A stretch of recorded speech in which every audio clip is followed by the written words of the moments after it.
चलिए आप सब लोग good morning. How are you? I am also fine. चलिए इसके पहले हम लोग जो पिछले क्लास में जो हम लोग पढ़े थे, उस क्लास में हम लोग यहाँ तक पढ़े थे कि मतलब जिसका बुरा प्रभाव, बुरा परिवार के समाज पर पड़ता है, यहाँ तक पाए थे ना। और जन और स्वास्थ्य हमारा ये टॉपिक था, यही था ना। चलिए तो उससे रिलेटेड हम लोग का ये अभी टॉपिक बचा है, जो उसमें का कुछ छोटा पॉइंट है। अभी भी बहुत सारा पॉइंट है जो अभी इस बोर्ड पर लिखवाया हूँ, ठीक है ना। फिर इसके बाद कभी कुछ पॉइंट है जो लिखवाया जाएगा, ठीक है ना। तो सबसे पहले हम लोग देखेंगे, कह रहा है कि किसी भी व्यक्ति को अपने शरीर को स्वस्थ बनाए रखने के लिए कुछ स्वस्थ आदतों को अनिवार्य रूप से अपनाना आवश्यक होता है। सही बात है कि मान लीजिए कि कोई भी हम लोग काम करते हैं तो अपने शरीर को स्वस्थ रखने के लिए कोई ना कोई रूल को अपनाना पड़ेगा कि नहीं, ताकि हम लोग को किसी तरह की बीमारी ना हो।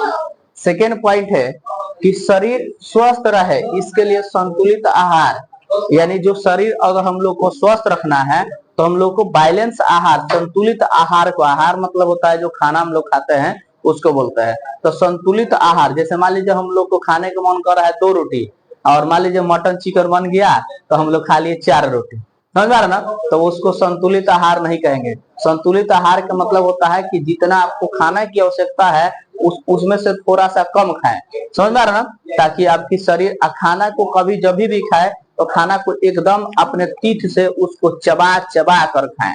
समझ में आ रहा ना, किस तरह खाना है, चबा चबा। देखिए कब उसको कब निगलना है अपने पेटों में, कब निगलना है, जब आप मतलब उस जो पानी की तरह जब तक आपका शरीर में मुंह में भोजन नहीं हो जाएगा तब तक आप नीचे अंदर की तरफ निगलना नहीं है। नहीं तो ताकि आपको इस स्थिति में क्या होगा, आपका जो लीवर जो फंक्शन होगा, अगर आप बढ़िया से चबा कर नहीं खाना खाते हैं तो आपकी जो लीवर फंक्शन होगा ना, वो आपके लीवर फंक्शन क्या हो जाएगा, खराब हो जाएगा। आ रही बात समझ में ना। तो इसलिए कोई भी खाना हम लोग को खाना है तो शरीर में एकदम चबा चबा कर खाना हम लोग को खाना है। रूम नंबर चले जाओ 8 में, तुम रूम नंबर 8 में जाओ। उसके बाद देखिए फिर कह रहा है कि शरीर को नियमित सफाई, नियमित व्यायाम तथा बुरी आदतों से परहेज नितांत आवश्यक है। कह रहा है कि शरीर में आपकी जो सफाई होनी चाहिए वो नियमित रूप से प्रत्येक दिन आपको नहाना है, स्नान करना, ये सफाई करना। नियमित व्यायाम यानी आपको कुछ एक्सरसाइज करनी चाहिए तथा बुरे आदतों से परहेज नितांत आवश्यक है। जैसे बुरा आदत क्या होगा, जैसे आप जाके तालाबों में नहा लिए तो वो आपका बुरा, आपके कानों में पानी चल जाएगा, कान में जम जाएगा, आपकी कान की चादरा पर डस्ट बढ़ जाएगा, चादरा आपका खराब हो जाएगा, कान बहने लगेगा, तरह तरह का आपकी शरीर में बीमारी हो जाएगा, फीवर हो जाएगा, टाइफाइड हो जाएगा, मलेरिया हो जाएगा। मच्छर काट दिया तो मच्छर से सबसे सावधान रहना है। समझ में आ रहा ना। उसके बाद कह रहा है कि शरीर आहार के विषय में अपने पिछले वर्गों में पढ़ा होगा। सही बात है कि हम लोग को क्या क्या खाना है, इसके पहले हम लोग क्लास में पढ़े है कि नहीं। फिर कह रहा है कि किशोरा अवस्था शरीर के वृद्धि और विकास की अवस्था है। आपको बताया गया था ना, किशोरावस्था में पढ़ा रहा ना, किशोरावस्था में बता रहा है कि किशोरावस्था शरीर के वृद्धि और विकास की अवस्था, इसमें शरीर आपका बढ़ता है, विकास करता है। अतः इस अवस्था में संतुलित आहार पर विशेष रूप से ध्यान देनी चाहिए। जो ये वाला जो अवस्था है आपको विशेष रूप से ध्यान देना चाहिए। जैसे हम लोग के किशोरावस्था चल रहा है ना आप लोगों को, तो उस अवस्था में आपको विशेष ध्यान देना चाहिए कि क्या खाना है क्या नहीं खाना है। समझ में आ रही है ना बात को। फिर कह रहा है कि अधिक तेल यानी अधिक तेल वाला भोजन, जैसे आपका चिप्स हो गया, पिज्जा हो गया, बर्गर हो गया तथा पॉकेट बंद, डिब्बा बंद पॉकेट भोजन स्वादिष्ट होते हैं। सही बात है।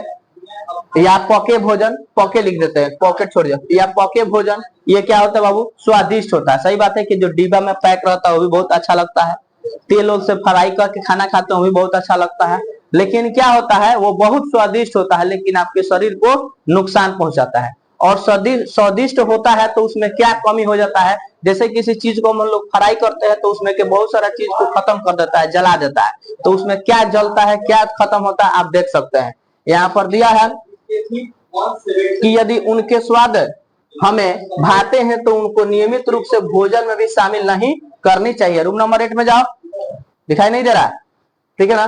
फिर कह रहा है कि यदि आपकी स्वाद हमें भाते हैं, कह रहा है कि ये जितने भी भोजन वाला तेल वाला सब्सटेंस अगर हम लोग खाते हैं, अगर स्वाद आपको अच्छा लगता है तो उस स्थिति में आपको ये नियमित रूप से शामिल नहीं करनी, यानी प्रत्येक दिन आपको फ्राई वाला खाना नहीं खाना चाहिए, प्रत्येक दिन आपको तेल वाला सामान नहीं खाने चाहिए। अगर प्रत्येक दिन खाते हैं तो सबसे पहले तो आपका लीवर फंक्शन खराब हो जाएगा। जैसे आपका लीवर फंक्शन खराब होगा तो आपके पेट में लार्ज इंटेस्टाइन, स्मॉल इंटेस्टाइन, बहुत सारी फंक्शन होती है, वो तुरंत आपको डैमेज करते जाएगी। अगर लीवर खराब होगा तो आपकी खाना नहीं पचेगा, तो खाना नहीं पचेगा तो शरीर में बहुत सारा एनर्जी आपको नहीं मिलेगा। अरे इस बात में फिर कह रहा है कि इसका मुख्य कारण यह है कि वे ताजे पके नहीं होते हैं तथा उनमें पोषक तत्वों की पर्याप्त संतुलन नहीं होता है। सही बात है, जितना भी चीज हम लोग फ्राई वाला सामान खाते हैं वो ताजा भोजन होता है? नहीं होता है। होता है कभी? नहीं होता है। जैसे मान लीजिए अगर हम लोग गए किसी शॉप में, आप कहें बिरयानी हमको चाहिए, तो बिरयानी सब किससे बनता है? फ्राई से बनता है। तो क्या इस समय क्या आपको बिरयानी पका हुआ मिलेगा? नहीं मिलेगा। उसको गर्म करके आपको दे देगा खाने के लिए, लेकिन वो पकाएगा तो कितना बजे पकाएगा? सुबह में पकाता है, सुबह में पकाता है सब। तो कोई भी जितना भी ताला वाला पदार्थ होता है, जितने भी हम सब्सटेंस खाते हैं, वो सारी पदार्थ क्या होती है बाबू? सुबह में पका हुआ रहता है या 2-2, 3-3 दिन का पका हुआ था, उसको गर्म कर करके खिला। और गर्म करने से खाना जो आपका जो होता है वो दूषित हो जाता है। क्यों होता है बताएंगे आगे तक, ठीक है ना। अगर कोई खाना आप खा रहे हैं, जैसे सुबह में पका दिए और फिर उसको लंच के समय गर्म करके खाना खा रहा है, तो वो खाना आपका दूषित माना जाएगा, वो खाना स्वस्थ नहीं माना जाता है, ठीक है ना। फिर कह रहा है कि आप जान चुके हैं कि हमारी त्वचा में स्थित श्वेत ग्रंथियां के अधिक क्रियाशील होने के कारण श्वेत पसीना का स्राव होता है। जो हमारे शरीर में जो श्वेत ग्रंथियां होता है, श्वेत ग्रंथियां इसके पहले मैं बताया था, श्वेत ग्रंथियां होती है वो काफी क्रियाशील होता है। काफी क्रियाशील होने के कारण हमारे शरीर से क्या होता है? पसीना निकलने लगता है। फिर कह रहा है कि श्वेत के साथ साथ शरीर के कुछ विकार भी शरीर में बाहर निकलते हैं, जिससे दुर्गंध निकलने लगते हैं। कह रहा है कि शरीर में जैसे आपका पसीना निकलता है तो उसमें से बहुत सारे विकार शरीर में जो पदार्थ हम लोग पर होता है वो निकल जाता है। कह रहा है कि अतः स्नान के द्वारा शरीर के नियमित सफाई आवश्यक है। जैसे हम लोग नहाते हैं तो प्रत्येक दिन नहाना जरूरी है। क्या होता है ना कि छोटे छोटे जो बच्चा होता है, जैसे 8 साल का, 9 साल का, 10 साल का बच्चा है, ठंडी के दिन में वो नहाता है संडे को, तो अगला संडे को नहाता है, समझ में आ रहा ना। उसको बहुत ठंडा लगता है। लेकिन ये पूर्ण रूप से जिस घर में ये किसके घर में होता है? जिसके फैमिली अशिक्षित है, जिसकी परिवार पढ़ा लिखा नहीं होता है, उनके फैमिली में होता है। जिसका फैमिली शिक्षित है वो क्या करेंगे? ठंडी के मौसम में पानी को थोड़ा सा गुनगुना कर देंगे, पानी को थोड़ा सुसुम कर देंगे, और प्रत्येक दिन अपने बच्चों को इवनिंग में या लंच में जैसे सनलाइट आएगा और विंटर सेशन में तुरंत वो लोग स्नान करना लगते हैं। और आप स्नान करिए तो प्रत्येक दिन अपने शरीर में सॉप का यूज करिए, डिटॉल सॉप का यूज कीजिए। इससे क्या होगा कि आपकी बॉडी में जितनी वायरस वगैरह होती है वो सारे चीज आपको क्या करेगा? उसको तुरंत डिटॉल जो साबुन होता है वो एंटीसेप्टिक होता है। आपके जितने जो कीटाणुनाशक चीज होता है जो शरीर में आपको टच वगैरह किसी के होते हैं, वो क्या होता है? तुरंत के तुरंत वो नुकसान हो जाता है। तुरंत के तुरंत नहाने से उसे क्या होता है? खराब हो जाता है। फिर कह रहा है कि यदि ऐसा नहीं किया जाए तब शरीर के हानिकारक बीमारियों से संक्रमित होने के खतरा बढ़ सकता है। अगर हम लोग प्रत्येक दिन स्नान वगैरह नहीं करते हैं तो जितने भी हम लोग को जो आसपास से इन्वायरमेंट से, जैसे किसी से हाथ मिला है उसका संक्रमित, चाहे हम लोग चलते हैं तो बहुत सारी वायरस हमारे वातावरण में घूम रहा है। वो वायरस प्रत्येक दिन अगर आप नहीं नहाते हैं तो उस स्थिति में क्या करेगा? आपको वो संक्रमित कर देगा। आपको अभी भी खाना खाए तो खाना खाने से पहले आपको हैंड वॉश कर लेना चाहिए। आए समझ में? डिटॉल से, या डिटॉल आपका जो होता है कि क्या बोला था उसको? डिटॉल क्लीनर बोला जाता है उसको, समझ में आ रहा ना। हैंड वॉश जो डिटॉल से आता है हैंड वॉश, उससे आपको क्लीन करना चाहिए, या डिटॉल साबुन सॉप से आपको क्लीन कर लेना चाहिए। उसके बाद आपको फेस पर वाटर मार कर सफाई करके तब आपको खाना चाहिए। क्योंकि जो हम लोग चलते हैं तो हमारे वातावरण में हवा के साथ बहुत सारे बीमारी होता है जो हम आपको शरीर को हानिकारक पहुंचाता है।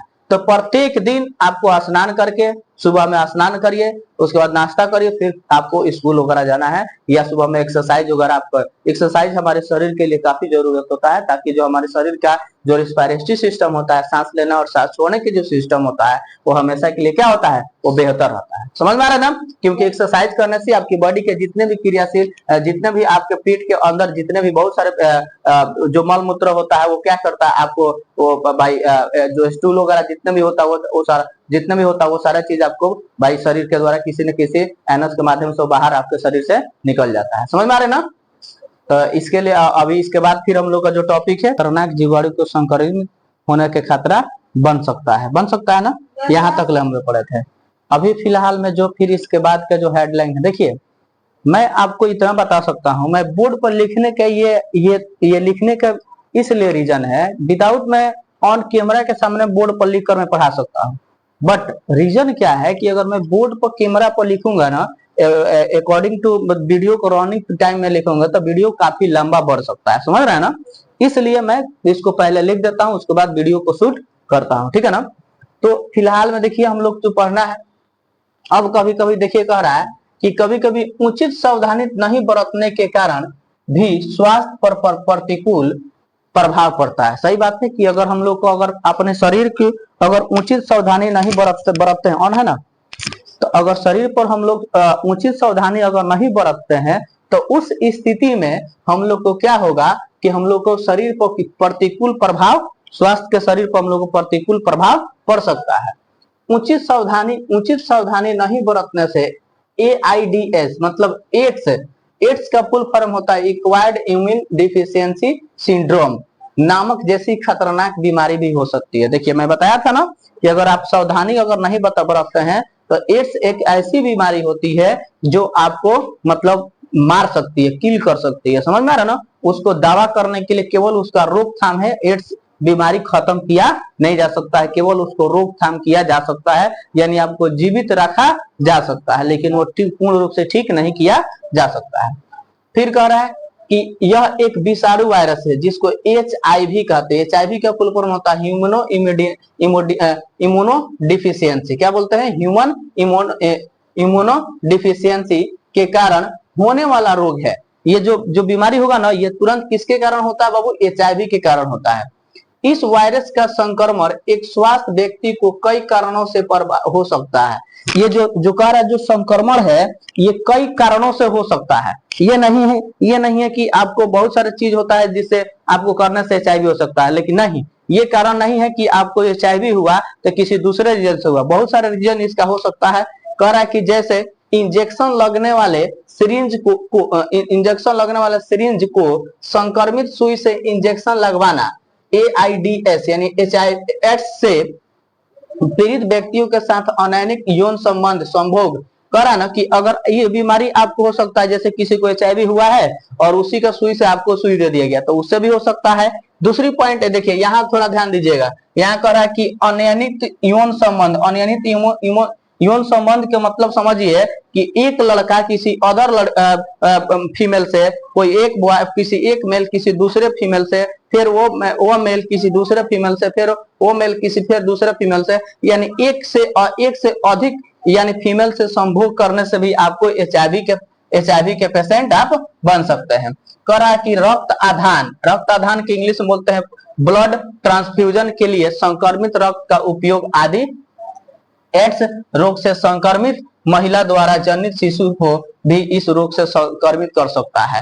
कह रहा कि अगर मान लीजिए किसी महिला को एड्स हुआ है, HIV हुआ है, उस व्यक्ति को एड्स और HIV हुआ है, उसके बाल बच्चा भी होगा तो उसको HIV और एड्स की बीमारी हो सकता है। सबसे इसमें खास पॉइंट तो यह है कि एड्स और HIV जो बीमारी होता है तो वो बहुत कम दिनों में नहीं होता, वो कम से कम वो जो आज आपको इन्फेक्टेड किया है तो 10 साल के बाद आपको पता चलेगा, 5 साल के बाद पता चलेगा कि आपको HIV बीमारी हुआ है। समझ में ना? एड्स बीमारी हुआ। तो एड्स बीमारी ये नहीं होता है कि आपको यौन संबंध करने से ही होता है।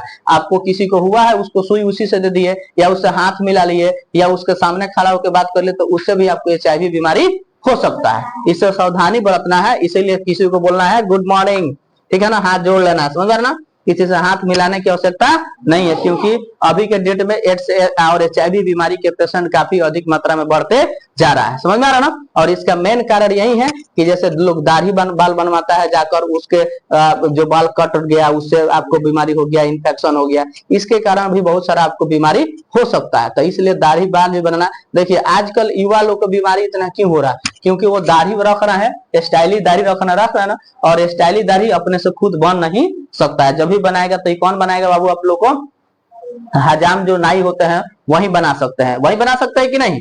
जैसे मेरा ही बियर्ड है, हम जाएंगे तो कभी भी सैलून में हम अपने से ये नहीं बन सकता है, अपना से बनेगा तब जब इसको साल एकदम छील छाल के बराबर कर दिए, समझ में आ रहा है ना, तभी ये साफ हो सकता है। जैसे जैसे अपने स्कूल का जो डायरेक्टर सर है बीटू सर, उनको क्या होता है तुरंत वो छील छाल लेंगे अपने से तो उनका चल बल जाएगा, ठीक है। वो क्योंकि वो बियर्ड नहीं रखते। हमारे पास बियर्ड है, हमारे पास दाढ़ी है, तो हम जब भी कभी जब जाएंगे तो सैलून बनवाएंगे। तो भगवान न करे किसी को हो। और जो HIV एड्स वाला बीमारी वो जो लोग होते हैं वो कभी सैलून में भी नहीं जाते, कहीं भी नहीं जाते, वो अपने एकदम स्थिर जगह पर रहते हैं, वो किसी दूसरे प्लेस पर भी नहीं बैठते हैं। समझ में आ रहा है ना। उनका एक प्लेस है, वहीं पर आपको रहिए, खाइए पीजिए, लोग वहीं से करना है, ठीक है ना। देखिए उसके बाद कह रहा है कि एड्स से बचने के लिए इन परिस्थितियों से बचना चाहिए। एड्स से अगर बचना है तो आपको किसी से हाथ नहीं मिलाना है, किसी के इंजेक्शन से आपको इंजेक्शन नहीं लगना चाहिए, बहुत सारे चीज से आपको सावधानी रखना पड़ेगा। कह रहा है अब देखिए इसका एड्स होने के बहुत सारे कारण भी हो सकता है। शरीर को स्वस्थ रखने के लिए कभी सभी मादक पदार्थ जैसे तंबाकू, सिगरेट, बीड़ी, शराब, गांजा, अफीम, मॉर्फिन, कोकीन, हीरोइन आदि के सेवन से बचना चाहिए। अब देखिए हर हीरोइन के मतलब दवाई होता है, समझ ना, जो मतलब नाशा होता है वो हीरोइन नहीं होता, जो एक्ट्रेस डांस करती है सब नचनिया सब, समझ आ रहा ना, वो सब नहीं होता है। तो इसमें ये सब जितना भी है ये सब आपको नशीला पदार्थ है, इससे आपको बचना चाहिए। कह रहा है कि नशीली दवा जैसे ड्रग के सेवन से व्यक्ति तनाव से मुक्त हो जाता है, यह एक गलत धारणा है। कह रहा है कि अगर इससे अगर होते हैं तो आपके शरीर में तनाव मुक्त हो जाता है, लेकिन ये चीज गलत आपका धारण है। कह रहा है इससे स्वास्थ्य पर हानिकारक प्रभाव पड़ता है। कह रहा है कि इससे क्या होता है आपके शरीर पर यानी आपके स्वास्थ्य पर क्या करेगा, हानिकारक प्रभाव पड़ेगा।